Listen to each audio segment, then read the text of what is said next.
મોરબીથી 12 kilometre દૂર નવલખી રોડથી અંદરના ભાગે આવેલા વનાડિયા ગામે ગૌવંશ આખલા ઉપર કોઈ નર પિશાચે એસિડ છાંટતા આખલાના શરીરની ઉપરની ચામડી ઉતરી ગઈ છે, જેની સારવારમાં આખા ગામના લોકો ખડે પગે છે. આ અંગે ગામના યુવાને પોલીસમાં અરજી આપી છે. બાબતે વાત કરીએ તો આ હડાહડ કળિયુગમાં કોઈને ભેંસને રેઢિયા રખડતી જોઈ છે ખરી, ત્યારે જેને માતાનું પદ આપ્યો છે એવી ગાય માતાઓ અને તેમના વંશજો આખલાઓને ગમે ત્યાં રખડતા જોઈ શકાય છે. પરંતુ જ્યારે આ રેડિયા ઢોરને કોઈ હેરાન કરે ત્યારે જીવદયા પ્રેમીઓના જીવ કકડી જાય છે. આવો જ બનાવ પ્રકાશમાં આવ્યો છે વનાડિયા ગામે. ગૌવંશ આખલા ઉપર એસિડ છાંટતા આ આખલો કણસતો રહ્યો અને ગામના પાદરમાં આવ્યો હતો. ત્યાં ગામના યુવાનો રોહિત વિલપરા, હિતેશ પાડલિયા, નવીનભાઈ પટેલ, સરપંચ અકબરભાઈ સુમરા સહિતના મોટી સંખ્યામાં ગ્રામજનો ભેગા થઈ ગયા. આ ગૌવંશ આખલાની સારવાર શરૂ કરી હાલ આ ઘાયલ આખલાને ગ્રામ પંચાયતના પટાંગણમાં રાખવામાં આવ્યો છે.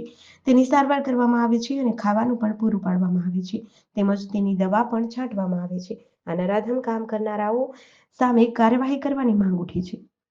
એક આ ખૂટિયા ઉપર એસિડ ફેંકી અને 2 દિવસથી એમને રખડતો હતો, એટલે અમે ગામના લોકોએ ભેગા મળીને 10-12 જણા અમે પોલીસ સ્ટેશને અરજી આપી અને પોલીસવાળા લોકો પણ અહીંયા આવીને જોઈ ગયા અને જીવદયા કેન્દ્રમાં અમે કોલ કરીને ડૉક્ટરને બોલાવ્યા અને ડૉક્ટરે આવીને પણ એમની સારવાર કરી.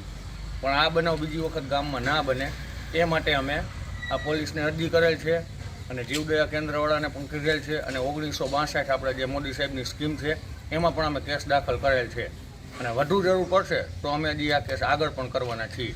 GDC ન્યૂઝ સાથે શ્રીકાંત પટેલ, મોરબી.